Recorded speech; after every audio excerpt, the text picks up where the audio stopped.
কাটা বাজে ৮টা। উঠে পড়লাম অনেকটা আগে।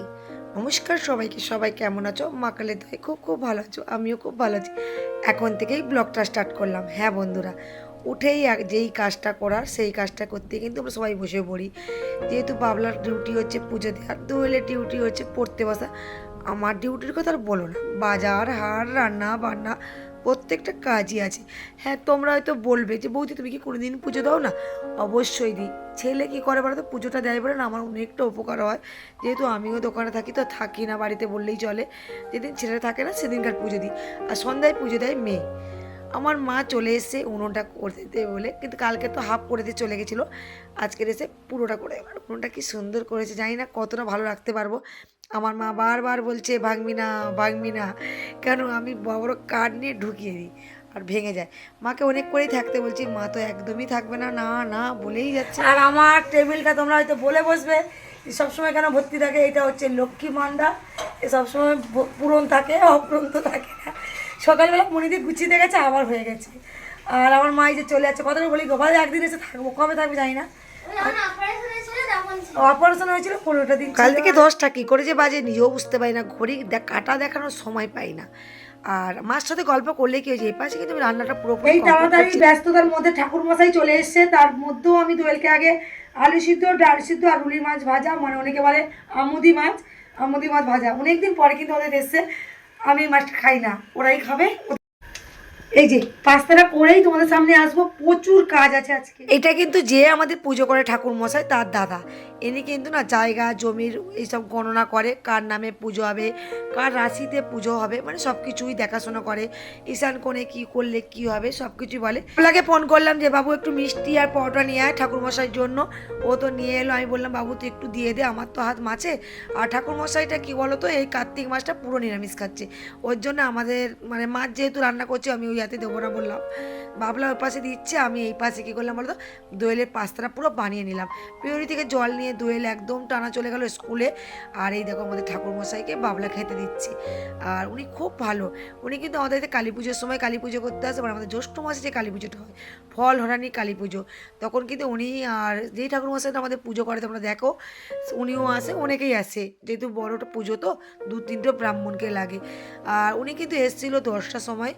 এই যে এগুলো গণনা করতে করতে কিন্তু 12টা বেজে গেছিলো। এই ফাঁকে আমি কি করেছিলাম বলতে, একটু রান্নাটা চাপিয়েই ফেলেছিলাম। এইরকম মা এদিকে হচ্ছে তোমার মাছ ভাজছে, ওদিকে আবার বাসন মাজা শুরু করেছে। তাড়াতাড়ি করছি, সে বাড়ি যাবো। ঠাকুর মশাই এসছে, আজকে জায়গাটা একটু দেখবে কার নামে পুজো টুজো হবে বলে।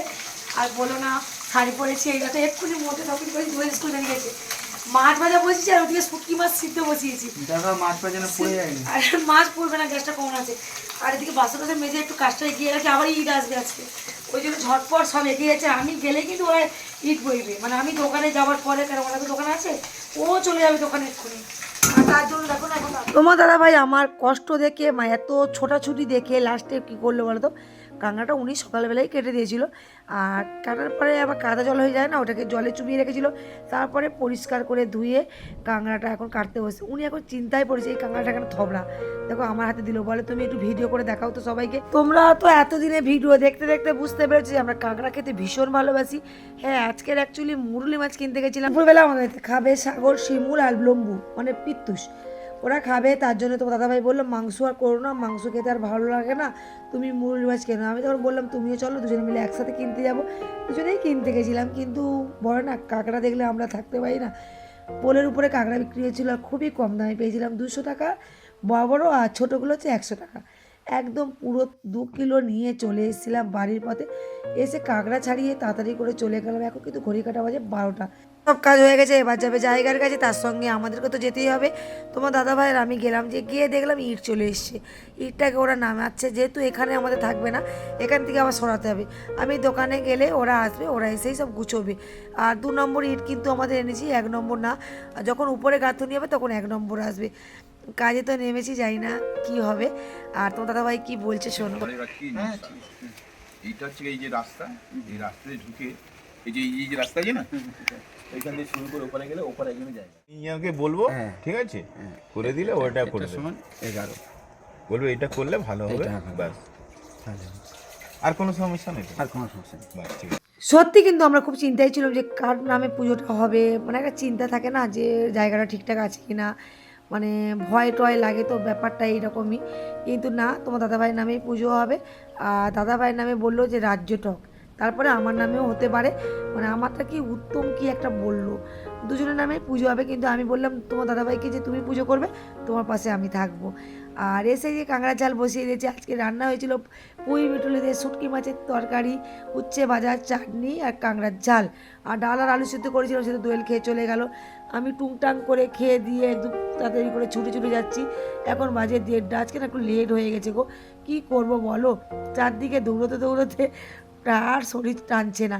এসে একটু দোকানদারি করছিলাম, আর এখন না কাস্টমার কী বলতো, শীতের বলে না কি জানি না, দুপুরেই কাস্টমার হয় আর বাদ বাকি সময়টায় আমরা বসে থাকি। আর আমাদের দোকানে একটা গপু সোনা এসছে, প্রচুর গপু সোনা আছে আমাদের দোকানে। আর এই দেখো গপু সোনা এলো তারপরে আমরা কিছুক্ষণ দোকানদারি করছিলাম, আমাদের দোয়েল এলো। আমি আর দোয়েল কোথায় যাচ্ছিলাম দেখো বন্ধু, শীতকাল এলেই হয় এই ঘাড়ের কাছে, কেন এটা হয় আমি নিজেও জানি না। আর আমার তো খুব চিন্তা লাগে যে না কি সেতি হচ্ছে নাকি। ডাক্তারবাবু বললো সেতি না, এটা এমনি ভালো হয়ে যাবে। আমি বলি কী থেকে হচ্ছে, বলে কিছু না, এমনি বাচ্চাদের হয়েই থাকে। আমার তো রীতিমতন ভয় লাগছে, কিন্তু ডাক্তারবাবু বললো না না ভালো হয়ে যাবে, ওকে তেঁতুল জল খেতে না বলবে। কিন্তু ও ফুচকা খাচ্ছে, ওটা আমসির জল আর লেবু দেওয়া, বাচ্চা বলে কথা, তো ফুচকা দেখলেই তো আর থাকতে পারে না। আমি কিন্তু ফুচকা খুব একটা পছন্দ করি না, তোমরা জানো, আমাকে আমার মেয়ে অনেকবার বলেছিল, আমি কিন্তু খাই। দ্বীপে ফেমাস ফুচকা দোকান দ্বীপ ফুচকা, তার কাছেই আমার মেয়ে ফুচকাটা খেলো, আর ফুচকাটা ভীষণ সুন্দর করে একদম মুচমুচে। তারপরে এসে তো আমরা একটু মজা করছিলাম, গল্প করছিলাম। তারপরে বিয়েবাড়ির গল্প বা বিয়েবাড়ির কথা বা কেউ নিমন্ত্রণ করলে আমার ভাই ঘুম টুম চলে যায় আনন্দের চোটে। খাওয়াটা মেটার না, জাস্ট আনন্দ করবো, সেরে যাবো, এটাই হচ্ছে বড়। আর এই বৌদিটা হচ্ছে আমার পাশে যে শশা বৌদি বলি, সেই বৌদির মেয়েরই বিয়ে। আর বৌদি নিমন্ত্রণ করে গেল, বারবার করে বললো অবশ্যই যেও, যদি যাই তোমরা তো অবশ্যই দেখতে পাবে সব কিছু। ভিডিওটা কেমন লাগছে অবশ্যই জানাবে। আমি তো খুব খুশি, বিয়েবাড়ি কার এসছে বলে কথা। কালকে নতুন একটা ভিডিও চলে আসবে, টাটা।